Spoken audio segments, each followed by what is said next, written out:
Hi, welcome back to Miss Annette's little farm in the big city. And it's not just any Miss Annette's little farm in the big city. Today's the day we do the farm tour. Farm Tour 2021. Before we go inside and start taking the tour, I want to talk to you a little bit about the little farm. The little farm is situated in the middle of the city. It's not on the outskirts of a city or even out in the country from the city. It's right in the middle of the city of about 900,000 people. We have less than half an acre. And believe me, we use every square inch. Let's go ahead and get started on the tour. We're going to start right outside of our gate. We have a gate here to keep the animals and our property secure. However, we do allow guests, and we have a bell here for people to ring at the end of the driveway if they want to come and visit.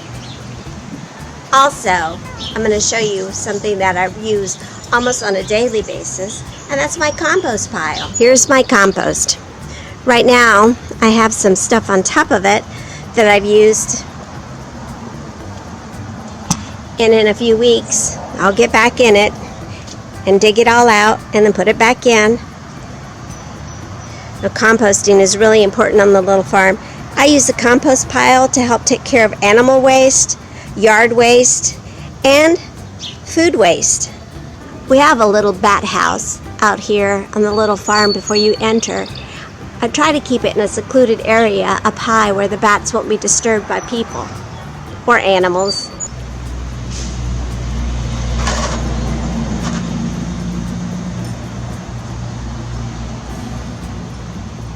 One of the first things that you're going to notice when you come to the little farm is you're going to notice this sign here. This sign is here to make sure that visitors remember to be respectful and responsible.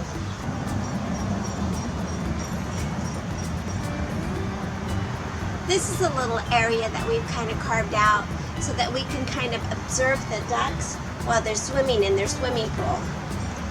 I don't think you'd want to swim in this water. It's kind of dirty. But the ducks really love it, and we love watching them. Let me show you one of my favorite areas on the little farm.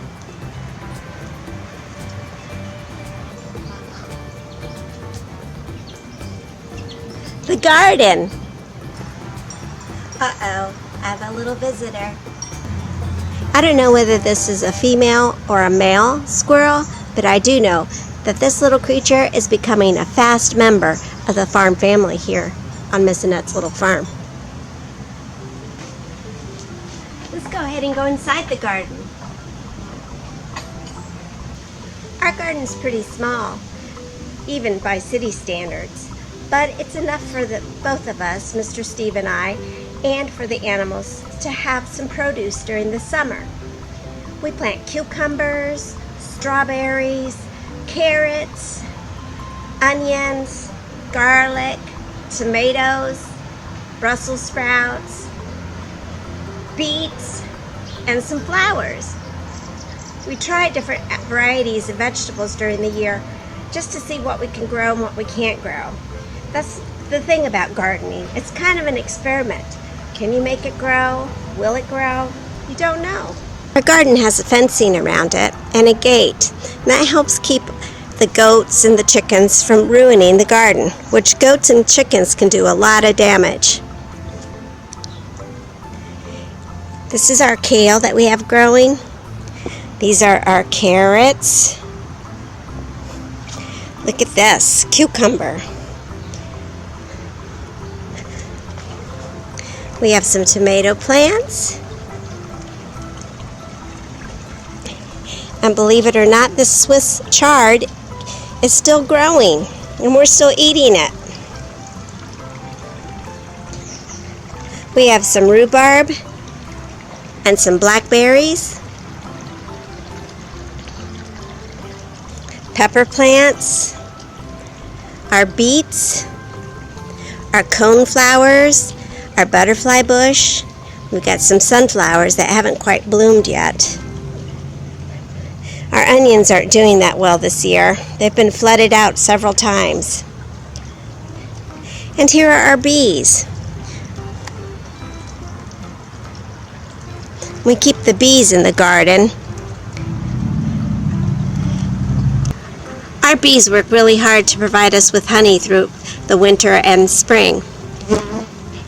We harvest the honey in about August after the bees have had a really good stay, and they provide us with enough honey for me and Mr. Steve and our families and friends.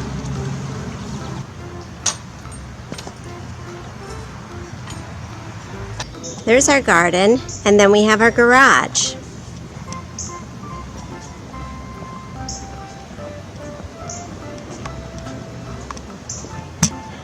The garage has become a barn of sorts.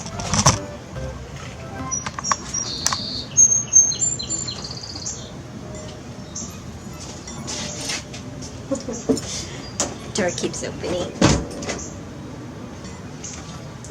In our garage, we hold everything we need for the animals' care. We have 3 containers here. These trash cans are not for trash. These are for the animals' food. We keep the goat food, the chicken food, the duck food, and all of their treats and their extra nourishment requirements in these cans. This helps keep little pests from getting into it and ruining their food. So always make sure that the lids are on securely at night after we're done feeding the animals. Also in our barn, I want to show you where we store the hay. We've been storing our hay up here because we were storing it in the barn, but last winter we had some raccoon problems and we didn't want to encourage them to come back. So we stored all of our hay this year in the garage. And this is where I put the hay, and I loosen it up, and this is what I carry it out to the barn and feed the animals. And here in the garage I have all of these things for the bees, the goats, when we go on field trips, all sorts of things here in the garage. It does double duty like a barn. Next to our garage, I like to call it our outdoor living room. It started out originally as a carport. We sold the car and I converted it into an outdoor living room. It's a really cozy place to hang out and be with our family, enjoy each other's company, sit here and watch the animals play.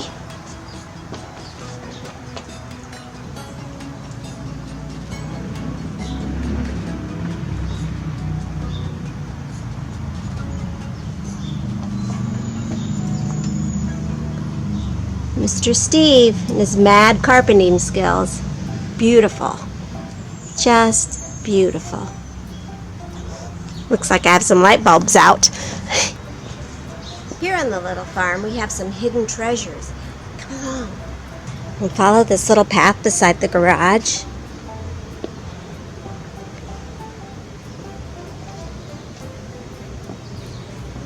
And there's a little bench, and beside the bench it's take a rock, leave a rock. We take a rock. This one says, snail away with me. You could take it and leave a different one. We have lots of rocks in the garden. And children love to play with these rocks. That's what gave me the idea to put this up. It's pretty cute, I think. Keep going down the path, and we get to a sign. Fairy garden or teepee? Which way should we go? To the teepee? Good, let's go. And we follow this path. And we end up in the teepee.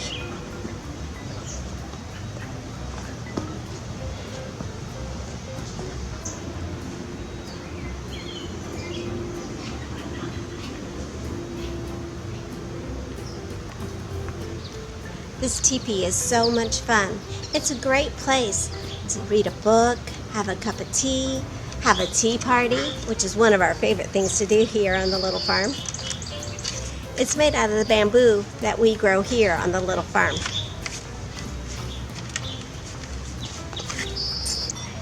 And the TP leads to the barnyard. Here we are, ladies and gentlemen, the stars of the show, the animals. Let's start with these noisemakers.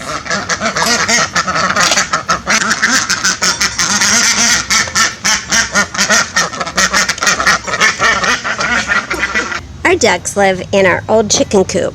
We converted it from a chicken coop to a duck coop by cutting down the legs, because ducks like to be low, not high, and chickens like to be high.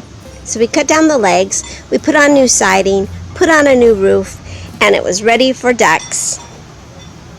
They have a little enclosure here on the little farm. And you're going to see here how dirty ducks really are. Their water needs changed several times a day to have them clean, fresh water. And there's a fence separating them from the other animals. Number one, it keeps the goats from eating all their food. Number two, it keeps them from harassing the chickens, or the chickens from harassing them, either way. We have 3 ducks. They're Indian runner ducks, and they don't fly. They just run. Run, run, run.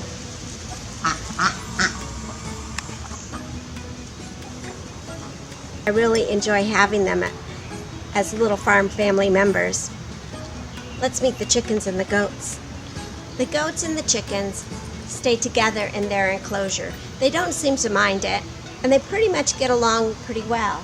The goats don't really mind the chickens, and the chickens don't really mind the goats. However, once in a while, the goats will push a chicken out of the way, and then the chicken will squawk. Let's go inside and see what's going on.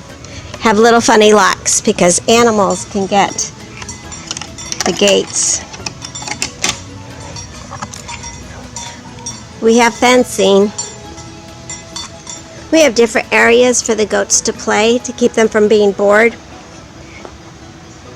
We have a big rock pile. We have a table, things for them to jump on and run around when they feel like it. And the chickens just clucking along.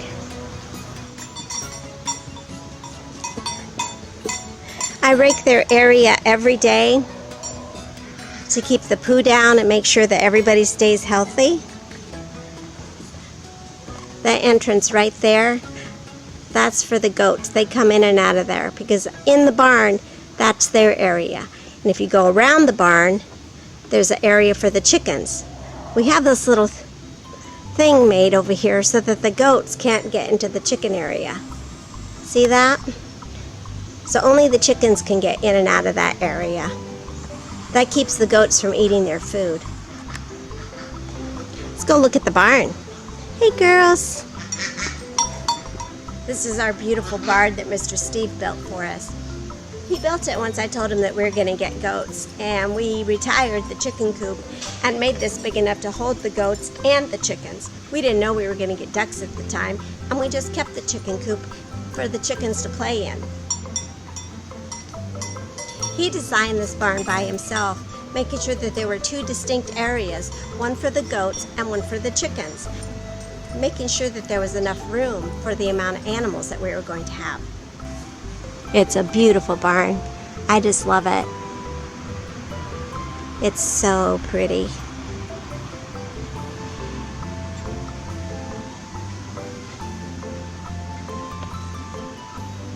Well, let's go look at the chicken area while we're talking about it. So this is the chicken door. And there they are. That's their little door that they come in. And you see there's the gate that I close at night to keep them safe. There's their food bucket. Let's go inside the barn.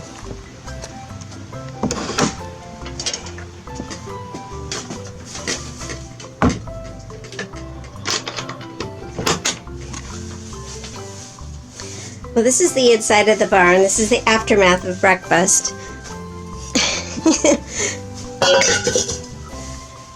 The goats sleep up on this little platform right here. Here's their food, their minerals that they need. And when it's hot outside, I can make sure they have fresh water at night, which it's still morning time and I need to clean that out. And here's the chicken area, and it's enclosed away from the it's enclosed away from the goats.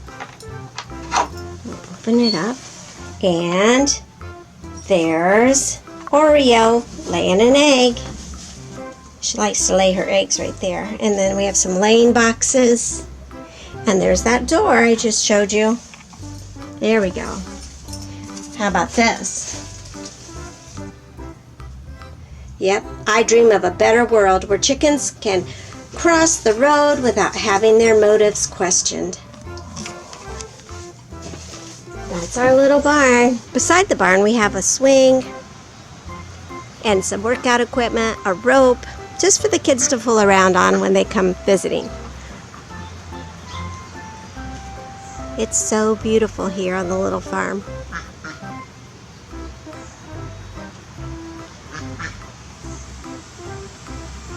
Somebody's waiting for a snack. We need to name this squirrel.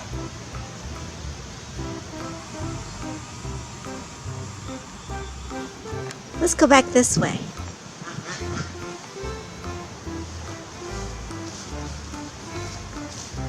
Back up the path.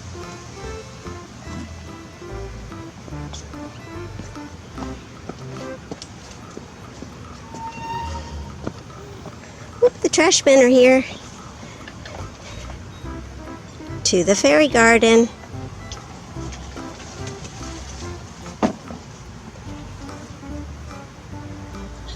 I've had this fairy garden for a long time, since one of my granddaughters was very young.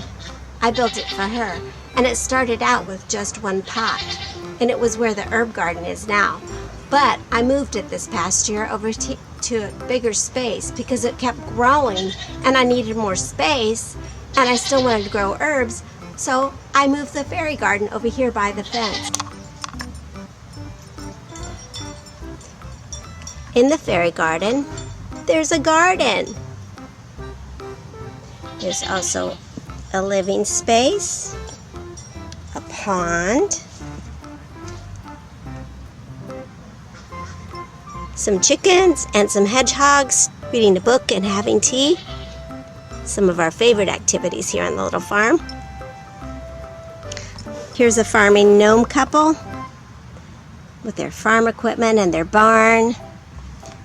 They're out in the garden. The little dog.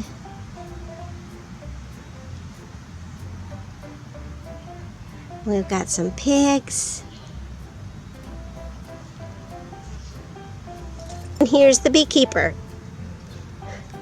The little honeybee watering her garden for her bees. She's selling her honey for $5.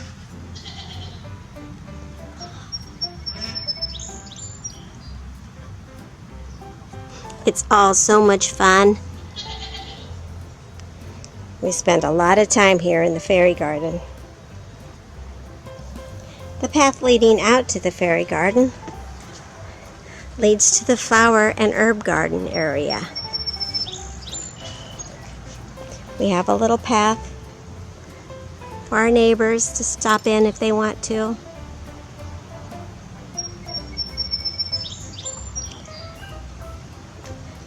And we have all kinds of flowers.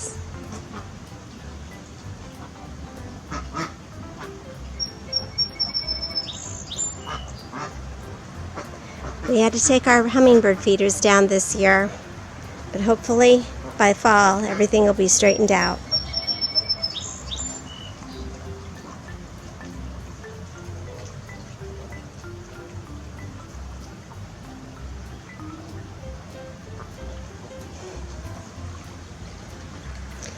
And here's the herb garden.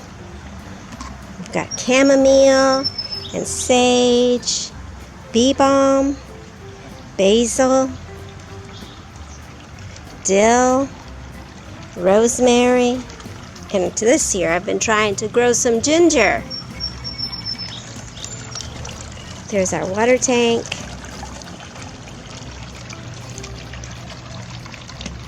Some chives, parsley, oregano, and one little tiny plant of cilantro. Grow, baby, grow. This water tank is just an animal's tank that they use on farms to have water for their animals. I think it's called a livestock watering tank. I'm not sure. But we use it for our goldfish and for our cattails. Our goldfish live here year-round. During the winter time, it does freeze up, and it freezes to about here. And then the rest is just really cold water. The fish go into kind of a dormant stage, and they stay where the water is not frozen. The water doesn't completely freeze because we have this little fountain in here that keeps the water moving. Sometimes in the wintertime, you'll see a big bowl over the top of the water fountain. We've had the same fish in here for about 5-6 years. And they were just plain goldfish that we got at the store. Nothing fancy. 10 cents a piece.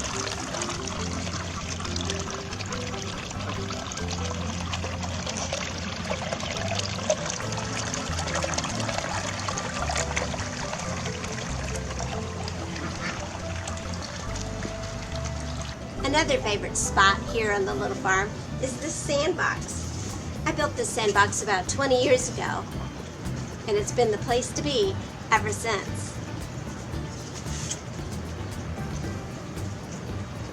Dinosaurs.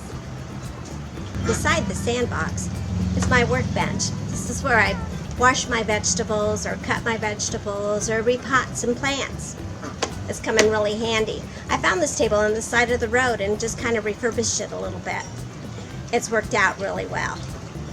This little part of the garden is perfect for a cup of tea or your favorite beverage outside during a warm day, early morning, any time of the day.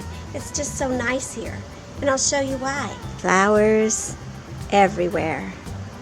Flowers. This is a beautiful part of the garden. Hostas are huge. Everything just really loves it here and grows so big and beautiful. A white butterfly bush. I like white flowers because at dusk I can still see my flowers. We have some mint, impatiens, a little bowl for water for the little bees. I have a climbing hydrangea right here. And I have my bird houses and bee houses. Not honeybees. I have a house for carpenter bees. And I have houses for mason bees.